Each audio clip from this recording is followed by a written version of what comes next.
She is college educated. However, Keontae places greater emphasis on the education she has attained through her travels, reading, and sitting at the feet of elders, studying our rich traditions. She would like to see the cropping up of many independent institutions focused on educating African youth for the purpose of addressing the needs and solving the problems of African people. Ms. Keontae Charles. Next we have Mr. Kyle Green.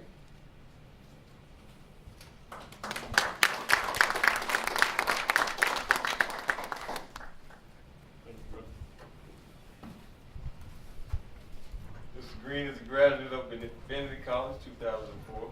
He's a major of computer information. He's married with 2 kids. He organized the Trayvon Martin rallies, and he's a motivational speaker and author. Next we have Miss Fada Whitaker. Aida Whitaker. I don't wish to found boot money. My boot money. Found boot money.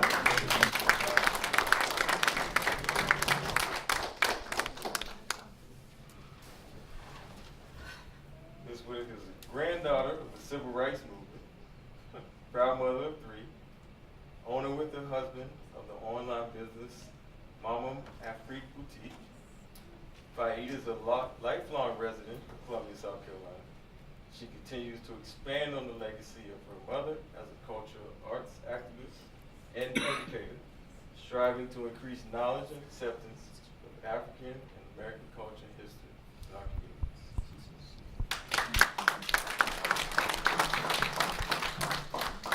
And last but certainly not least is Baba Mowa Aludumar.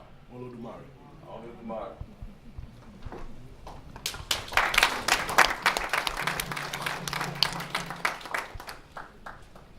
Mr. Moore is an author, lecturer, philosopher, poet, and spiritual leader. He wrote his first philosophy on life when he was 16 years old and wrote his book of philosophy, a book of life, living in full existence at age 19. Since then, he has written 3 books: The 3 Degrees of Knowledge, an introduction to the Mowa Temple, The Purpose and Power of Prayer, and his debut book of poetry, Nazareth. Mowa is from Columbia, South Carolina, and a member of Iota Phi Theta Fraternity, Incorporated.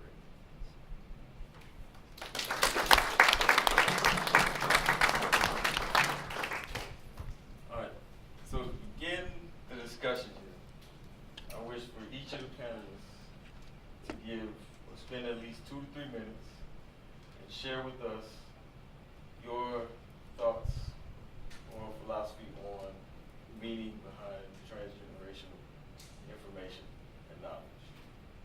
I can begin with Ms. Keontae.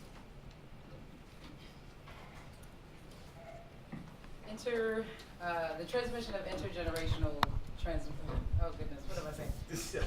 Intergenerational transmission of knowledge. Maybe the other one is better. All right. For me, what that speaks to, I think you always have to have elders in your ear. Being in my 30s, I have so many elders that they have a lot to say to me. And having the humility to listen, having the ability to not have ego in the way of that transmission, of that information that they're sharing. So then what do you do with that information or that knowledge once it's shared from the elders? You then have to be in the ear of the youth. So it creates that cipher or that circle, that continuum. So intergenerational transmission of knowledge for me speaks to, first and foremost, having a conversation within the generations. Just to kind of piggyback off her. So anyway, before I even go any further, anytime or anywhere that I speak, I always ask my audiences for at least 9 seconds of a moment of silence And those 9 seconds is really to remember my mentor, Reverend Senator Clemente Pinckney. He lost his life on June the 17th, 2015. We both from Jasper County, South Carolina, small town off of I-95. President Obama used to always talk about the I-95 corridor of shame, and I'm from that corridor. Representative Clemente Pinckney, he saw something in me that I did not see within myself. And so when I had a child, when I was only 16 in the 10th grade, he said, Kyle, I don't really care about what mistakes you've made. All I really care about is what you're trying to do. So he took me under his wing. So I always ask my audience to give me at least 9 seconds of a moment of silence.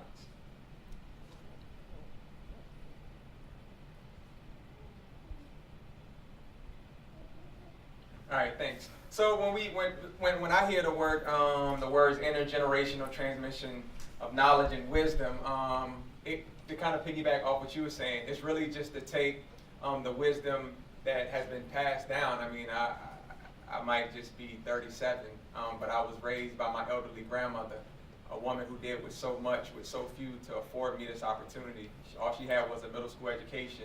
She had 18 kids, and she raised me and my sister.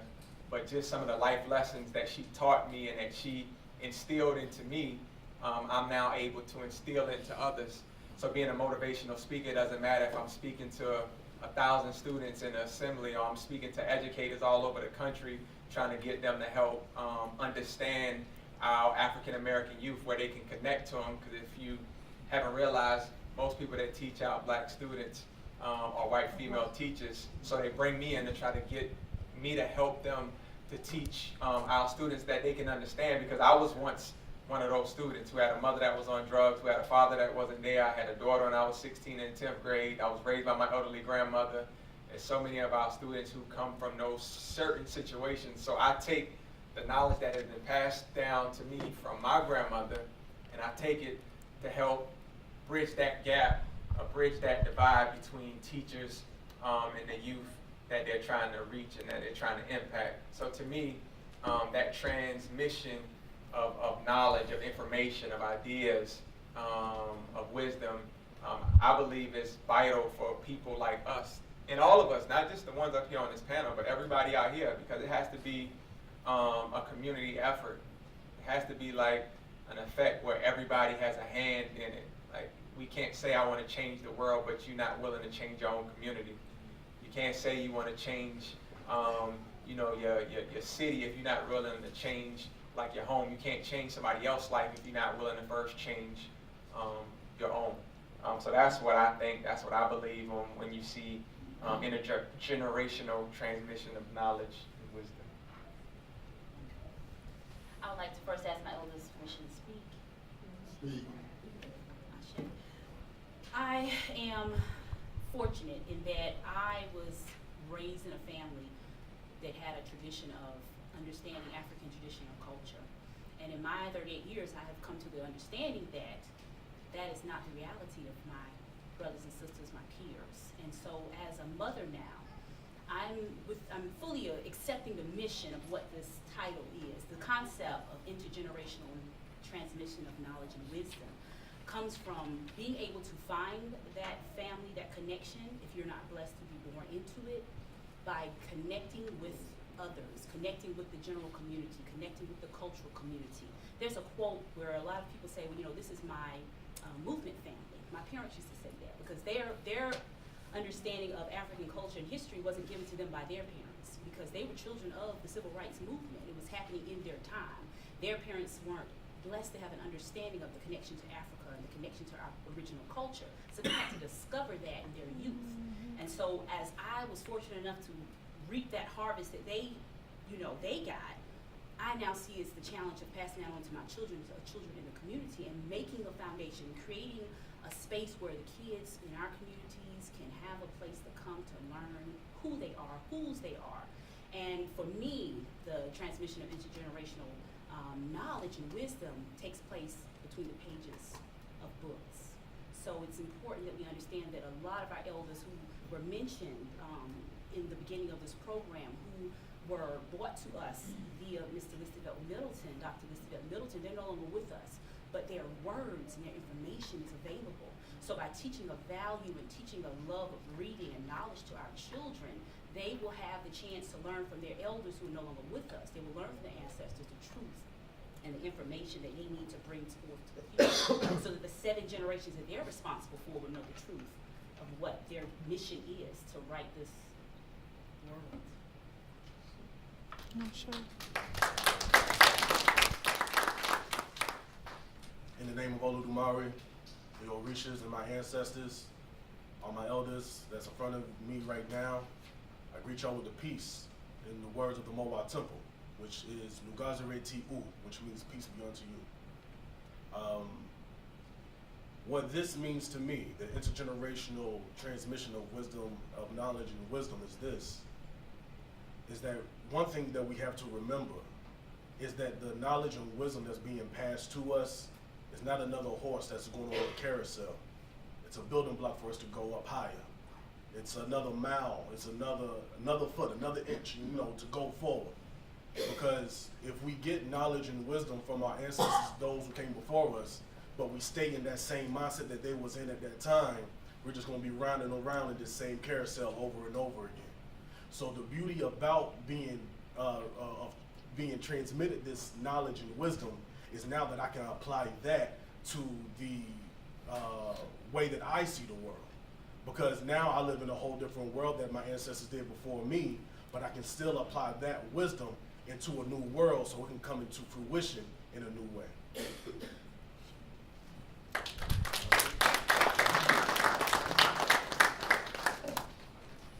you so much.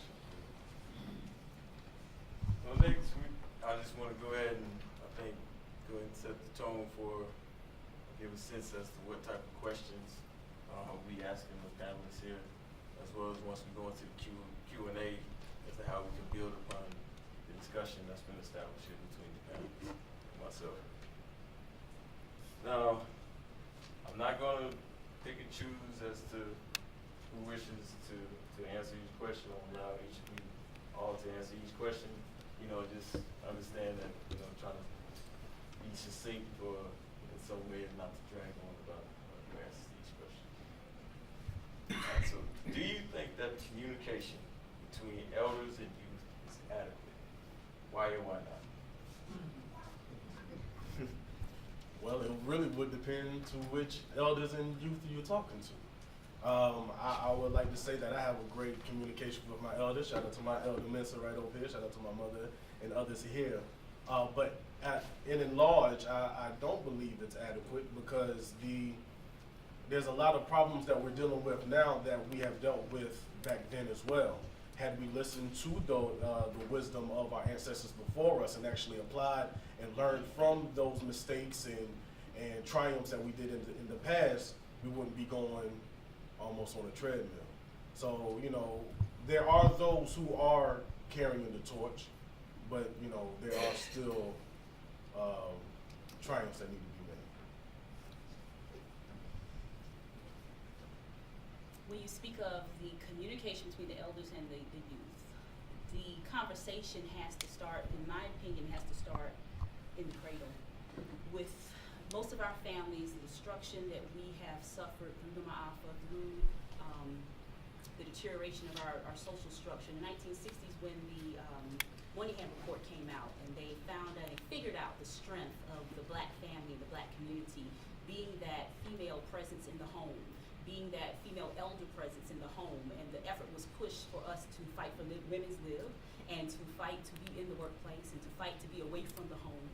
That started a downward spiral in our community that we had been able to survive so much through the enslavement process, through the sharecropping, all those trials and tribulations. There was a strong family continuum. There was a presence in the home of African women who were able to pass on the transmission of knowledge and wisdom and culture to the youth, to the babies. And so that conversation that originally was created or held through the youth, the the early childhood years was interrupted, and there was a push for women to leave the home, for children to be placed into the care of public school systems and early, child care development centers.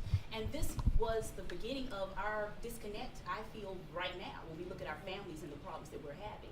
So there needs to be a realization as a woman, as an African woman, that my job, first and foremost, I'm the first teacher. So I need to pass my culture, my understanding to my babies first. The community comes in and does their part.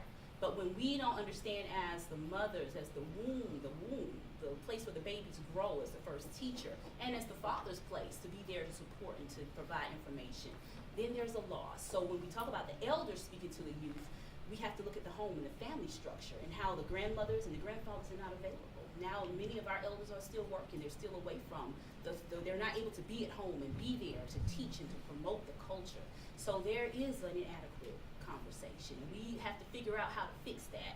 Find the elders who are retired, get them together, make them available for the babies so that we can bring them to the traditional elder forum to learn our culture and our history.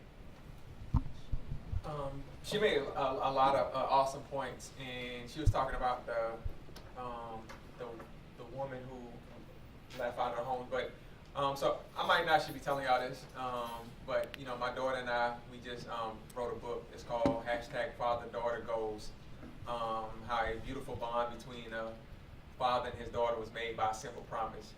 It's not even out yet. I didn't even no. It comes out soon. I shouldn't be announcing it, but I am. But I just said that to say the absence of with fathers being in the homes.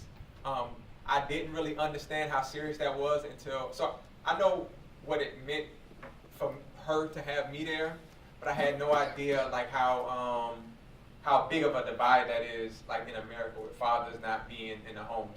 It's an astronomical amount of fatherless daughters.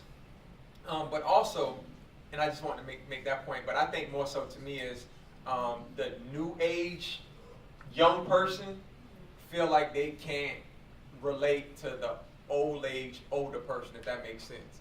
So if you know how before my grandmother and my uncles and my aunts, we would have cookouts, man. So I'm from the country.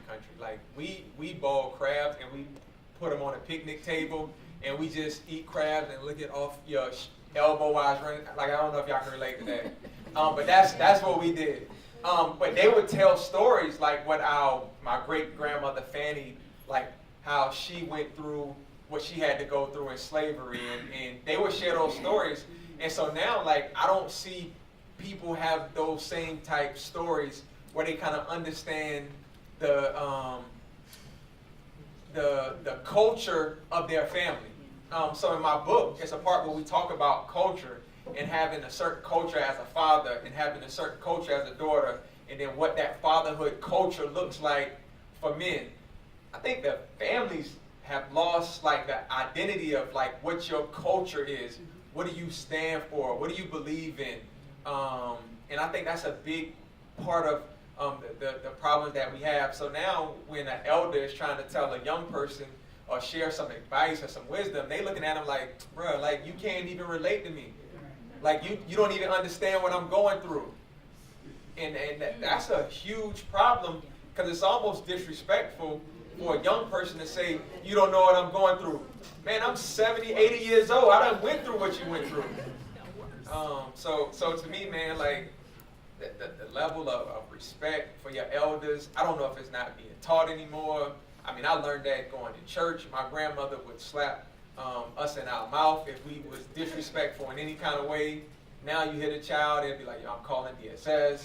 You don't got no right to hit me. Man, I wish my kids would say something like that. But I think that's that divide. That's a major gap as far as from respect and young people feeling like they can't be told anything by anyone.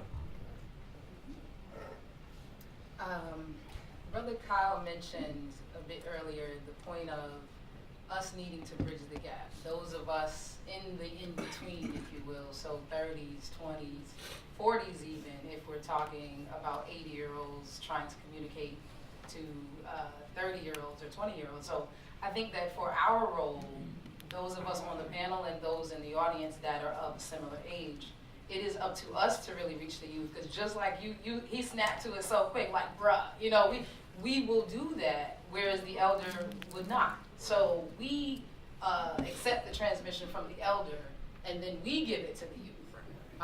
My mother and I run the school together. Mom, can you raise your hand? Yay, yay. Woo, woo.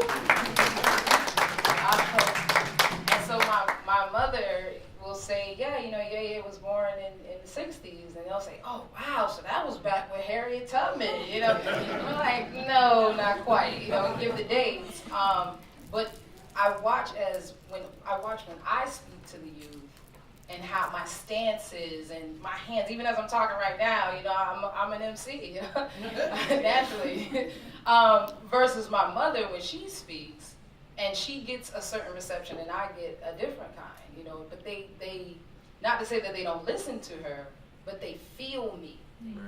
They get it. And so I always say, when you're talking to the youth, you gotta give them, it's such a cliche, but there again, I'm an MC.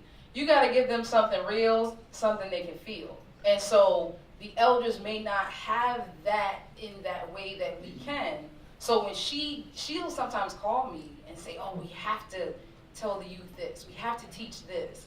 And then I'll, you know, put it in I'll put it in the vernacular that I know they can understand. It's the transmission, right? So that's my point, that whenever we as young people, my sister always says, hey, we're not that young anymore, but in our 30s, right? Whenever we receive that transmission from the elder, we have the humility to comprehend, to understand, to recognize the value in it, we then have to transmit it to the youth that at this time, because Brother, is it Mawa?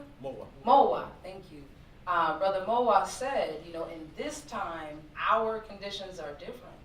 So we can't expect, if we recognize that in this time the youth are not as receptive to the elders as we were, because we knew we would get that pop in the mouth. If they're not getting the pop in the mouth, we have to understand that they're not going to necessarily take the information from the elders in the way that we did, but they will take it from us. I come in looking how I'm looking, you know, talking how I'm talking. I say some cool stuff. I snap when I talk. I move my hands when I talk. They get all of that. So then I have to be the one to transmit to them as my elders transmit to me.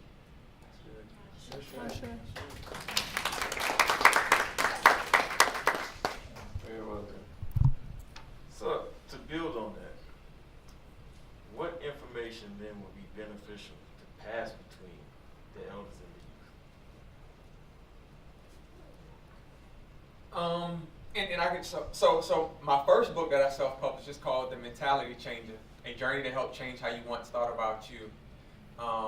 My grandmother used to always tell me, like, Kyle, your mind, you can control anything in your mind. Like, once your mindset is set on a certain level, like, you can do anything that you put your mind to. And growing up in a country town, like a 2-mile dirt road, it was just my grandmother's house, my aunt, and my uncle. And so that's all that I saw growing up. I was at a point that I knew, and because how my grandmother conditioned my mindset, I knew it was something more out there. I wasn't really sure what was out there. I just knew it was something more. And so she taught that to me. So I think, and again, the reason that I wrote the book, and I wrote it for everybody loves it. Like when I go into schools buy 400 copies. This lady, she was on a flight. She said, when she was going into surgery, she said, Kyle, I was reading your book. My grandmother was waiting for me because she had out-care surgery. She was like, my grandmother was there. She read your book and fell in love with it. So I wanted to write a book that could have young people get something out of it, have somebody who might be a millennial like us get something out of it, but then have somebody who may be retired that get something out of it as well. So I think we have to transmission, go to word again, like transmit that knowledge of, if you can just change your mindset, like you can change your outcome. And when I go tell students, like, just because you make a mistake in life, it doesn't mean that you're a mistake. And just because you fail in life, it doesn't mean that you're a failure. And sometimes in life, you're going to take losses. It doesn't mean that you're a loser. Like, I get them to change their mindset and how they look at it, because that's what people did for me. Like I would have people, I go to church, man, the elderly people, they would pat me on my head and they'll say, son, I'm praying for you. Now they would hand me a peppermint and it would have no red lines on it. I don't know if they sucked it all off or it just sweated in their purse, but they would hand me these peppermints and they'll say, boy, I'm praying for you. I had absolutely no idea why they was praying for me. Like, I don't know if we still tell young people, like, yo, I'm praying for you. Like, I hope you get through what you're going through. Like, they did that for me. And I still think, like, my success is really riding on the waves of those prayers that they had over my life when I was just 7, 8, 9, 10 years old. Like, I still live off those prayers that the elderly people that they had over me.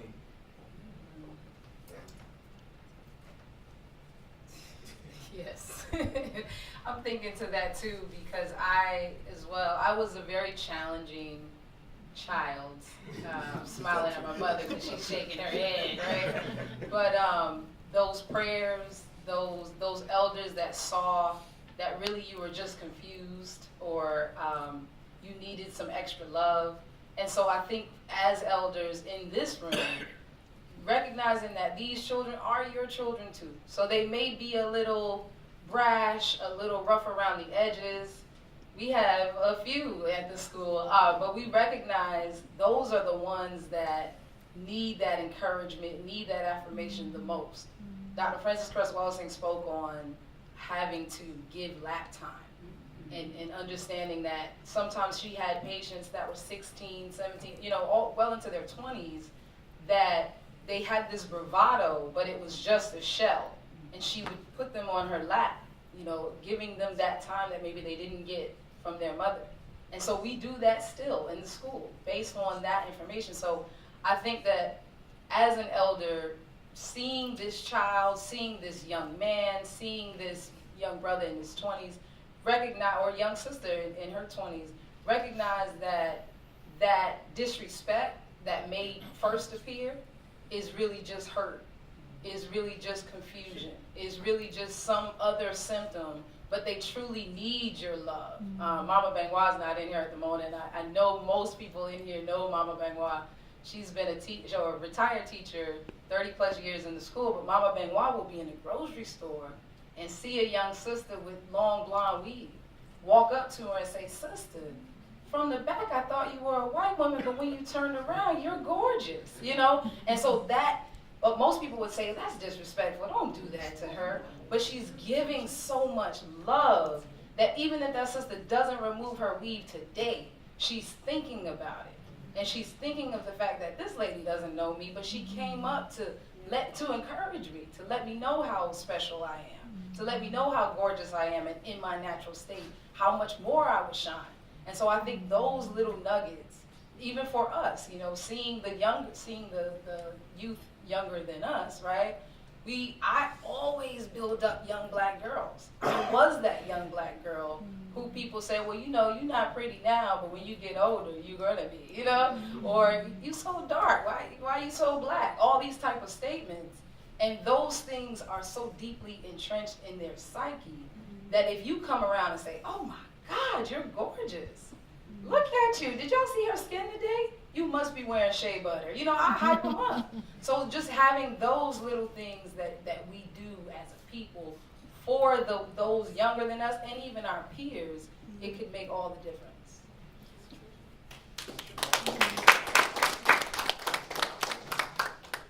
What does the elders need to transmit to the youth? Question. For me, it's a simple concept. Beneficial to pass on. It's truth. I say truth because that was one of the most wonderful and one of the most painful parts of my childhood or my growing up, because I lived in a house with a woman named Asali Toure. And Asali Toure, God bless her, she believed in telling the truth, okay? It hurt sometimes, but the truth had the power to build. It had the power to give building, it was building blocks. You've seen that foundation being laid. She saw what the lack of truth did in her family, how it caused the destruction of her family unit. And she was on a mission since her youth to make sure that truth was the utmost and the most important part. Before she knew about African history and culture, which she learned in the 1970s, because she was a part of the Orangeburg massacres when her eyes was opened and she awoke to the truth. But truth was the gift that was given to me and my 6 siblings. I say truth. We later learned to understand the concept of Ma'at and the 42 confessions of Ma'at, and understanding how the ancient Kemetic, how our ancestors dealt with truth, and weighing the heart on the balance at your transition to the afterlife. But truth, because if you can be honest as elders, you can be honest with the children. If you can tell the young people that I've made mistakes, that I've screwed up, that I've done things that I'm not proud of, and tell the ugly, tell the beautiful, but tell it all. When we look at the damage in our families, a lot of that damage, a lot of that pain, it comes from the hurt and the pain of our ancestors, of our elders. We look at the intergenerational curses that are on a lot of our families. When we look at things that we got from the enslavement process, when they said you were free on that Emancipation Day, no one got counseling. No one was given therapy. So we brought with us all of that dirt and that grime that was forced upon people who had a culture once, people who had a history and a morality and a way of doing things. When we came out of the enslavement process, we had been sullied, we had been dirty, we had been given traditions and culture that was destructive and was damaging to the soul. And a lot of our families still have that deep inside our families. And when you talk about the elders not being able to talk to the youth, it's because a lot of times the youth is saying, well, you know, I remember what you did. I know what you let so-and-so do to me. So I don't want to hear what you got to say, because I'm thinking about the damage that I suffered as a child. So now that the elders have woken, they have figured it out, and they have come to understand what happened to them, and they've found a way, and they want to tell the children, this is our culture, and we are African people, we should be proud.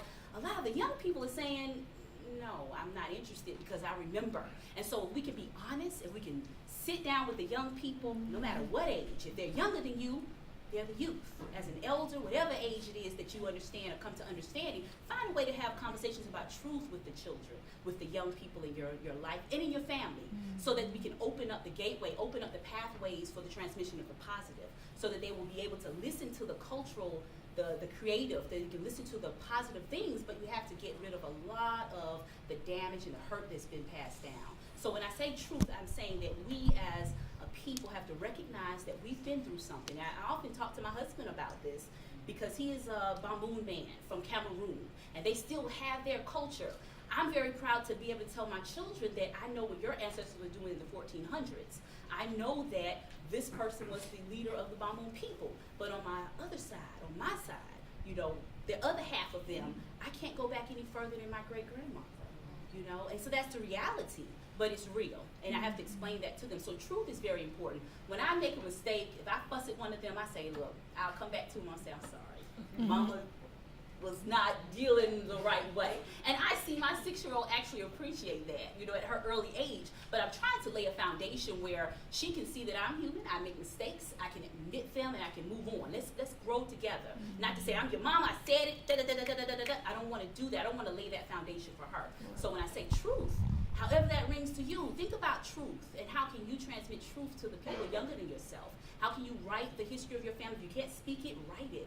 Leave it for them. Leave a legacy for them to understand, why did great-grandmama do this? Why did great-grandfather leave? What happened? When I took my father, you know, my father does not know the name of his birth father. And when I was about 20, it hit home. You know, I started bothering my dad. I was like, Daddy, let's go to Roxbury and figure out. And then I saw the pain, and I let it go, you know, because my grandmother made a choice to not share that information, you know, but that truth, it could have come to a bad end if I needed a kidney or I needed something, and we would not have been able to find our people if it was a rare disease, you know. So that legacy of not telling the truth has the ability to block the transmission of knowledge and wisdom being passed down.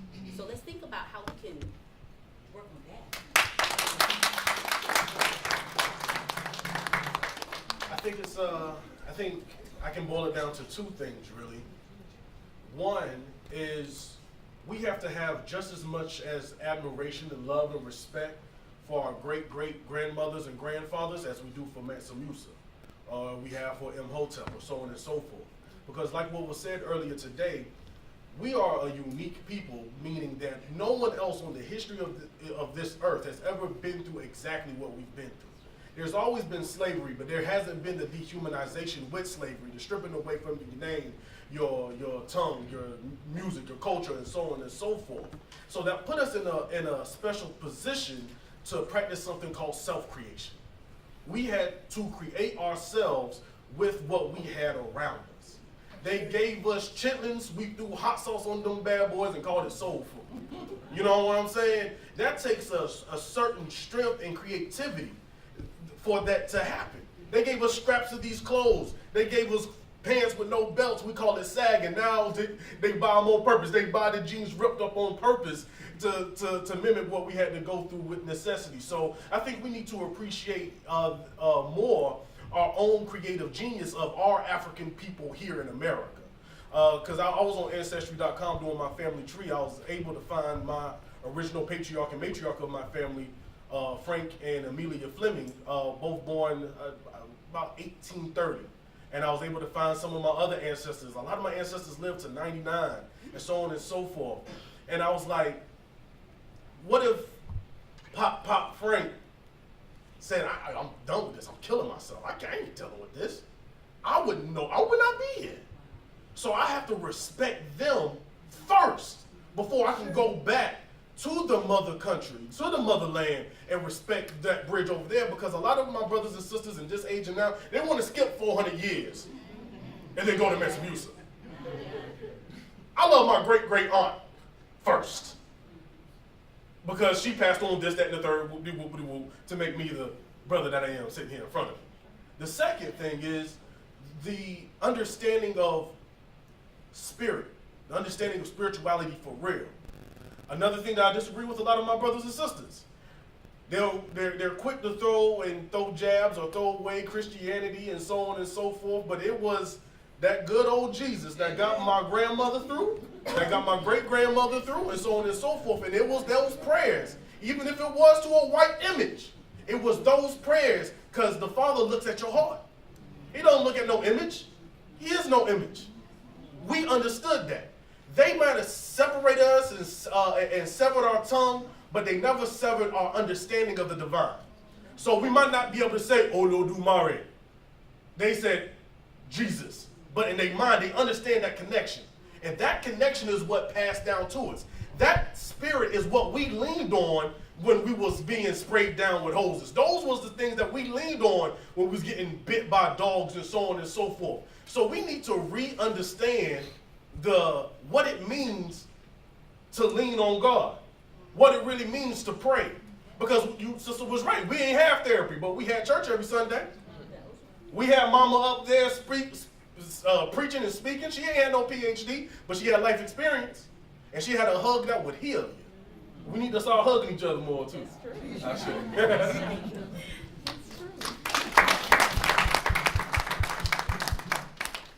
So to reiterate or touch on some of the talking points shared with the families, I hear an emphasis upon positive reinforcement and, of course, truth in how you inform our youth of those truths in our culture, whether they be different or no matter what. It's what those cultures or that practice is what allowed our people to stay strong, connected, and move forward. That's what I understand. Yes, sir. Now, to take this point to the next point, I think it's when we speak of, we talked about the elders and the youth. I want to get it to the millennials here, and that speaks to individuals in their 30s, their 20s, and then the early teens, because I see some youngsters out here in the room. To be more specific, who we're talking to, because I see that our elders here, they have done their job. They have carried this torch to where it is now, and now they are, as we see here, they are looking now for the next generation or the next ones to be able to carry that torch forward. So to expound upon that, what we focus on in knowledge and information is the building of community, correct? And in that community, what do you guys feel of a way of bridging that gap between the other millennials and, as you say, the ones that continue to, you know, if they wish to follow, you know, whether it's Catholicism or Pentecostal, whatever that they choose to, how do we, you know, is it a monotheistic viewpoint, is it a polytheistic viewpoint? Where is that common ground there? Because maybe I could say that, as you said, that Jesus, I mean, we've firmly established that Jesus is only the reincarnation of the Egyptian gods, right? So it's, as you say, when we talk about behind the principles and truth, we see that even in that worship of Jesus, we are still reflecting and honoring our ancestors and what they established in the beginning, in that story, in that belief, in that establishment.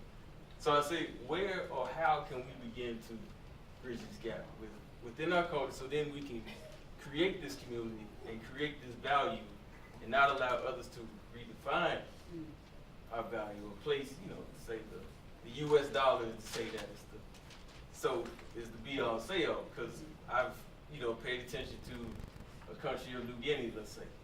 I mean, they were able to flourish for centuries just by using the conch shell as a way of bartering with each other, and live without any need of wants. But once, you know, someone comes in and says, no, you need to abide by this, and within that, then they, you know, they loan the money to you, and of course you fall victim to. Yeah. So yeah, I got you, brother. I think the first thing that I believe you answered part of the question. It is like, we got to find the common ground, right? And to find the common ground, because our people are not monolithic, we got to find what vocabulary that they use to describe the world. So if I'm speaking to a young brother, and I know that this young brother is hardcore up, down, left, right, diagonal, and square Christian, I'm going to speak to that brother through the terms of the Bible. Because through that language, if you understand the concepts behind it, the truth behind it, we got to stop confusing the white people's misinterpretation and how they distorted these scriptures with it being the actual truth. When we talk of Yahshua, we are talking of a black man. You know what I'm saying? So we don't need to discard or whatever it is that they have to perceive truth. Let's find a common ground in that truth, and let me expound upon that. So that means me, as your brother, I would have to know enough about you to be able to speak to you in the language that you understand. So it's important for us as the leaders of the new school to know as much as we can, because in the Hindu scripture, the Upanishads, it says that every river and stream has its own name, its own length, its own characteristics, and so on and so forth, but they all pour into the ocean. But when they pour into that ocean, all the differences, the names and the lengths and the characteristics, all of that disappear. So if we find out what particular stream of consciousness that our brothers and sisters are talking about or talking through, let's meet them on that level first. Meet them with that vernacular first. And then from there, we can build it on and on and on, and then we can get them into the ocean. But first, we got to meet them where they're at, so they'll feel comfortable enough to have this transmission back and forth, and then we can go on and on. Because, yeah, I say Olu Dumari now, but first I learned how to pray like everybody else, our Father which art in heaven. You know what I'm saying? But if it wasn't for my church, Abundant Life Outreach Ministry, shout out to Pastor Cynthia, may she rest in peace. If it wasn't for her teaching me how to pray, I wouldn't be able to do what it is that I'm doing right now. So meet our brothers and sisters where they're at right now. I'm an MC too, sister, so you know what I'm saying? If we got to do hip-hop, we got to do hip-hop. If we got to put it through song, we got to put it through song. If we got to put it on shirt, we got to put it through shirt. Man, we are creative people. But we just got to find that creativity, meet it with their creativity, and build some creative awesomeness. Yeah. When the brother used the image of the streams returning to the ocean, that brought to mind, I'm trying to think of the elder, the African elder, but it's a book called Return to the Source. And if we, but the same thing with Sister Kante and what Brother Cal is talking about. If we, I'm sorry. Asa Hilliard. Asa Hilliard. Ashe. May he rest in peace. Ashe. Returning to the source. What we need the millennials to understand, as a millennial myself, on the very end of it, I was having kind of, I still fit in there. I thought I missed it, but as a millennial myself, I feel that one of the issues when I'm the baby of 6 children, and I look at my elder siblings, and I think the lesson I learned from all of them is the importance of humility, the importance of being humble, and understanding that you may get a concept, you may understand a concept, but you didn't get there by yourself. That you were allowed to develop this frame of mind because somebody sheltered you, someone fed you, someone provided your needs so that you could have the luxury of thinking deep or finding time to put together this concept.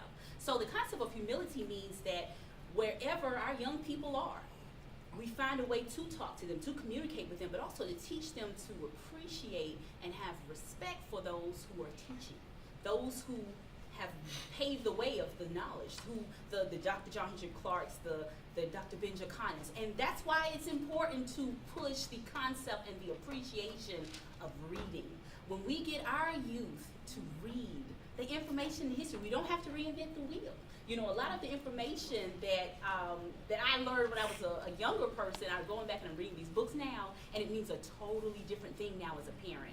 I just reread Amos Wilson, the Developmental Psychology of the African Child. It meant one thing as a 20-something person with no children. It means a whole nother thing now as the mother of 3, a 6, a 4, and a 2-year-old, and seeing actually how that process works. Understanding how to solve some of these childhood behavior things, because now I understand where that child's mind is and understanding where they are developmentally. So there's an important need for us as millennials to go back, return to the source, look at what our elders laid out before us. When we talk about Amos Wilson, he wrote a book that thick called The Blueprint for Black Power. Can we have a show of hands of how many people have read that book? Okay. And unfortunately, majority are elders. Okay? The younger people, I'm not seeing the hands. Have the young people heard of the book? You all have heard of it. That is imperative. If we want to solve the problems that are going on today, a lot of that information, you talk about the Bible, we could talk about the Quran. These are books that were written well before our time. Answers are there. Go back and find that information and apply it to your life today.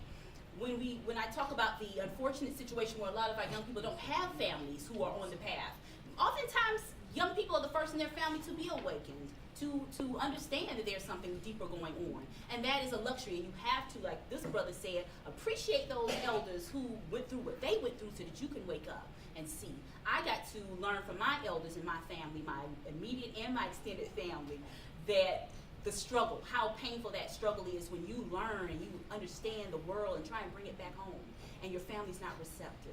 And they say, you crazy. You know, what are you talking about? All this African stuff. What is that? But they had to respect those elders, and oftentimes before those elders transitioned, they may have come to an awakening. I was very blessed that before my grandfather transitioned, my father's father, he stayed with us for 3 years. And we have an intergenerational home. And I'm going to tell y'all, one of the biggest mistakes that I think our people are practicing to this day is the loss of the intergenerational home.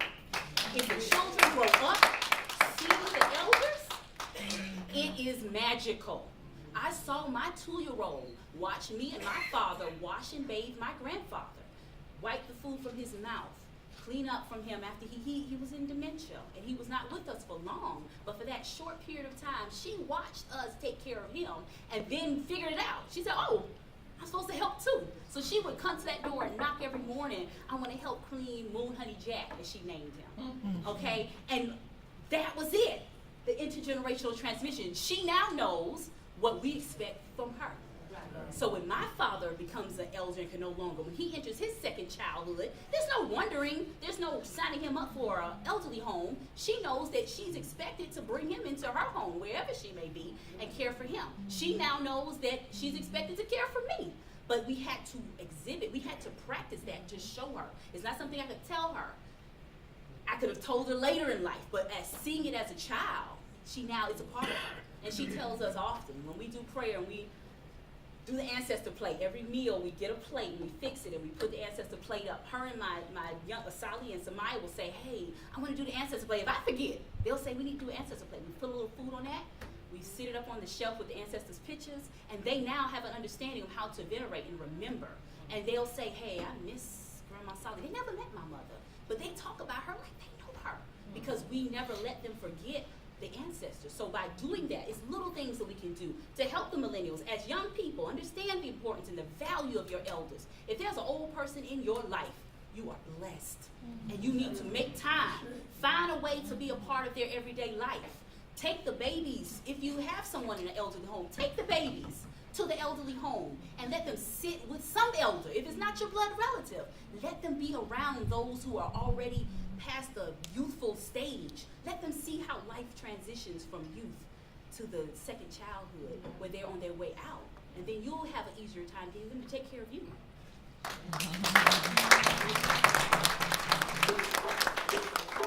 So I'm gonna just say, because you talked on like speaking the truth. So this has been the most formative panel discussion.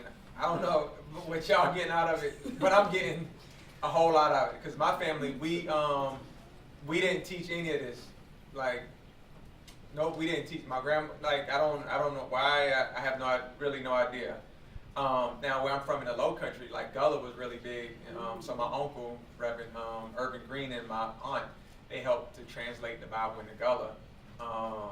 Maybe I get a check off the box for that.